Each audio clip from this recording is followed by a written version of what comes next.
Hi everybody, welcome back to the channel. What could I be doing? Yeah, so as a lot of you will know, they're looking rather dirty at the minute. I've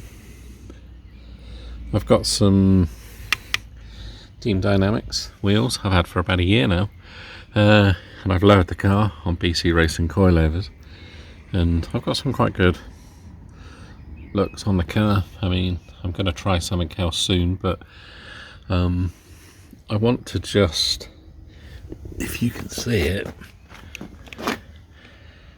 now the wheels are quite inset at the top. Now I know they run a bit of negative camber on them, but I want to bring them out a little bit in the arch, so that's why I've got these. I'm not going to measure with the ruler, I'm just going to use that as like a straight edge and then measure the gap, because the wheel arch lip here is minimal.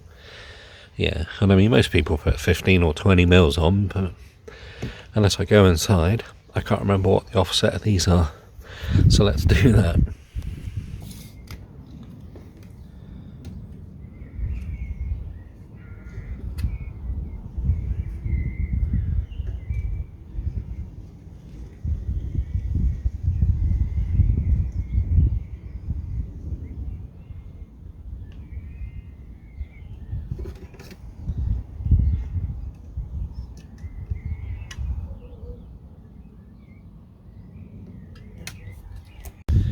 Well, looking at the front, I've got about 15 mil.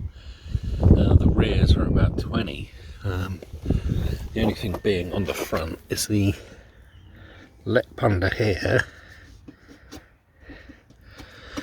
is quite wide, so I think if I was to lower this as it is, which I intend to do, it may touch, but it doesn't touch yet, so I'll have to have a think on that one. I may just order the rears to start with, which are roughly 20 mil, but I may go with 15, because I do intend on lowering the rear another bit. Hello everybody, welcome back to the channel, and yes, I'm not editing a video. I'm actually doing notes for my radio show, which goes out tomorrow, so, but in the post, or I should say via Parcel Force, my wheel spacers have turned up. What I've actually done is I've ordered some 20 mil ones, just one pair, and obviously these come from A&K Motorsport. I emailed Andy, sent them out pretty much straight away. Really top bloke, top company, hence why I deal with them all the time. Wheel spacers, these should be 20 mils. The reason being is that although my my alloys, yeah, as you would have seen, they sit really close to the front outside edge of the front arch. So yeah, I'm going to quickly put one of these on the front just to see if they're too big. And if they are, then I'm going to order some 15 or 10 mil ones for the front.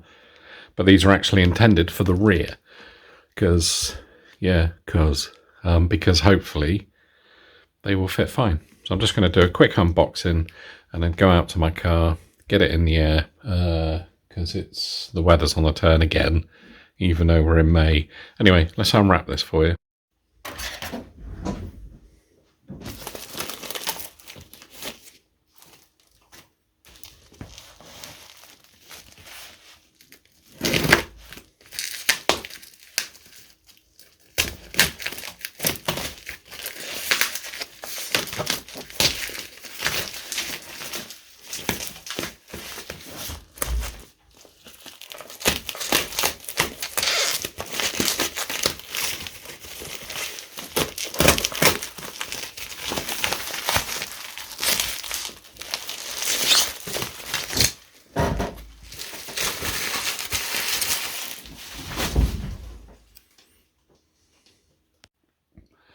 Hello y'all, this is the set I got.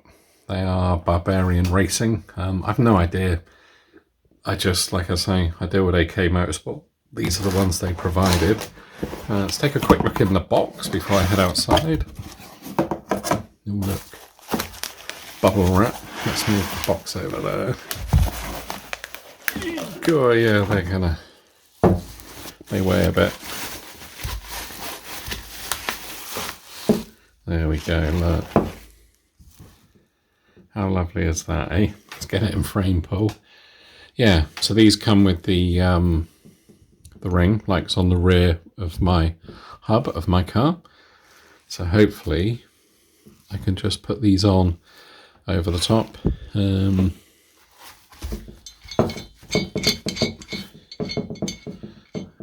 just trying to work out how they work.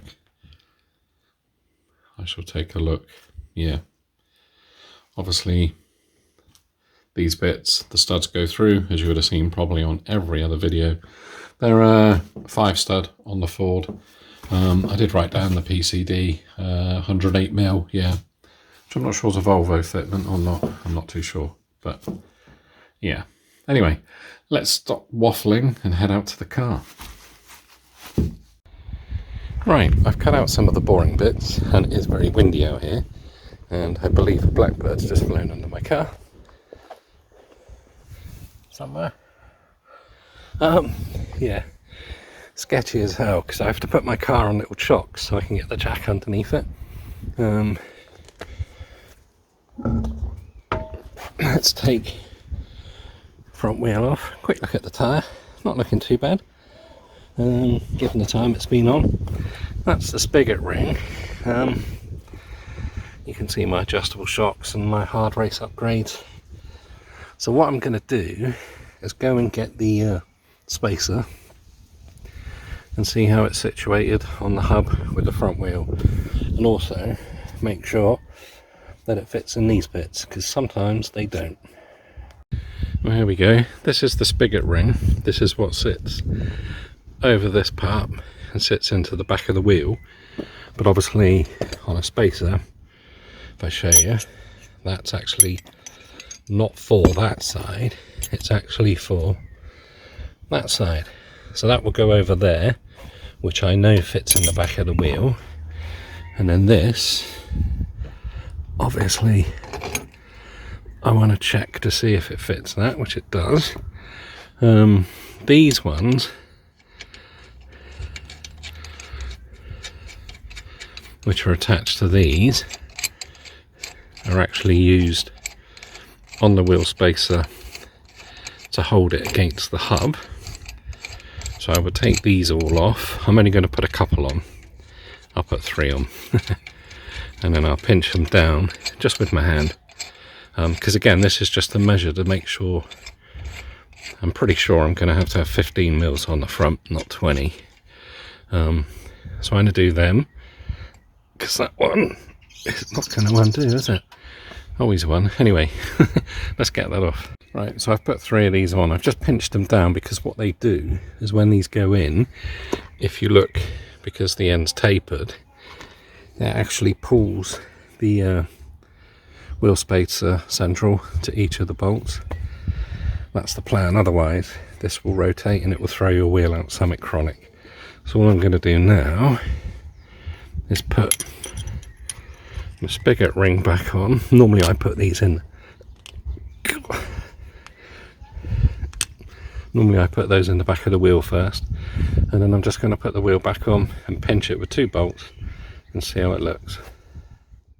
Yeah, so as suspected, with a 20mm spacer on it, and obviously the plan is to lower the car a bit more. Yeah, it sits proud. So I'm going to measure that, because I may have to get a 10mm if I even run a spacer on the front, but the experiment was worth doing. There we go. Front wheels are back on, as I say. There's not a lot of gap there anyway, but I'll see what I think after I've got the wobble cam, the rear's done. So that's what I'm about to do, go and get my jack. I'm in the middle of doing some gardening actually, but let's jack it up, get the back wheels off, and have a good old look. Well, to save you watching it multiple times, I've taken the rear wheel off, taking the spigot ring off, because that obviously goes on there. I'm going to give this a bit of a quick clean, but it's not actually too bad. It feels flat, which is the important bit. Yeah, it doesn't feel too bad, and I've put some high melting point grease on the back of there, or copper slip, or whatever you're going to use. So all it realistically is for me to put this on and tighten it up. So let's do that. So that's on. It's fitting fairly flush, and these, obviously don't use these on your wheel, because your wheel ones, like mine for my alloys, are probably a slightly different tapered thread. I can't remember what the technical term is at the minute. Yeah, I will give this all a good clean very soon. I mean, this one seems to sit a lot better, and I will just pinch these up, and then obviously, as I said before, on the front wheel, if you do these as opposed, so do one, do another, like so, gradually, then it will seat the spacer perfectly. That's the plan. Otherwise you'll drive down the road, and if you've done the rears, your dashboard will vibrate. Yeah. If you do the front, but I mean, if I tighten that just a little bit, you see it pinch already. Do one up here. Yeah, if you do the fronts and it's not right, then your steering wheel will vibrate. It's an easy way of telling which is out. It doesn't always work with every car, but normally if the rears are wrong, you get a dashboard vibration, and if the fronts are wrong, you get a steering wheel vibration. But then if the car's a bit of a banana, the whole car will vibrate, but then it will do that if an engine mount's broke. But yeah, so I'm going to pinch these up, and then obviously do the same. Put my spigot ring on. I'll probably put some copper slip on that as well, and then yeah, put the wheel on this side, do the other side, drop it down, and car desperately needs a clean, and I'm still finding little bits of white paint on the bloody thing. Yeah, anyway, let's do this before I forget. There we go, that's that side done. Yeah, as you can see, when it's lowered, let's get in the right place. When it's lowered, that part there,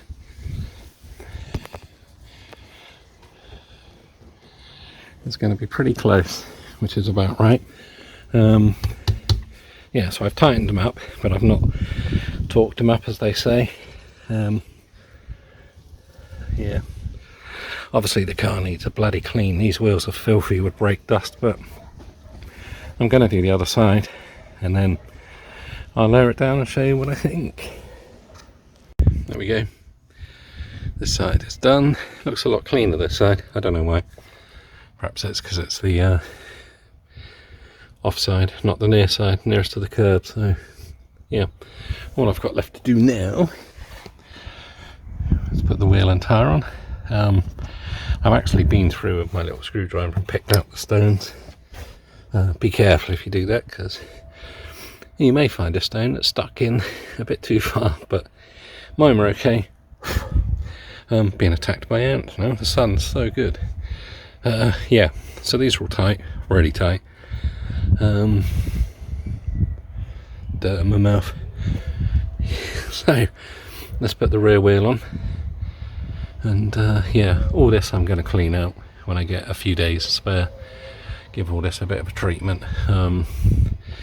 Just starting to look a bit dirty, and obviously all these linings need washing, loads needs doing. So yeah, now the good weather's here, I should be able to get on and do it. There we go, the other side is on, pinched up. I'm now going to lower it down. The wind's picking up. Yeah, so I'm going to lower it down and then see what it looks like.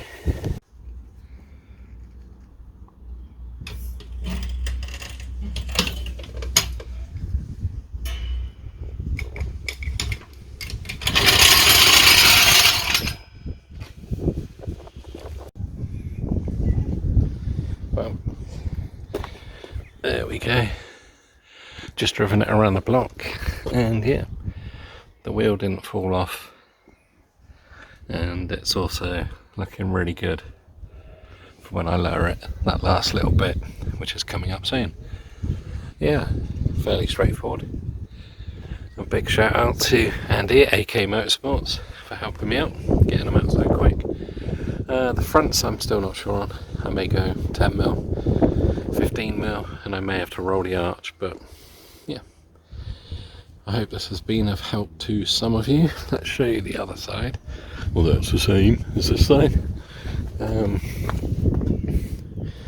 Yeah, like I say, it's only the rear bit like there, which is where it looks good. Yeah, car needs a clean desperately. Anyway, if you enjoyed this, do the usual, click on the subscribe button, click on the like button, and come back for my next video.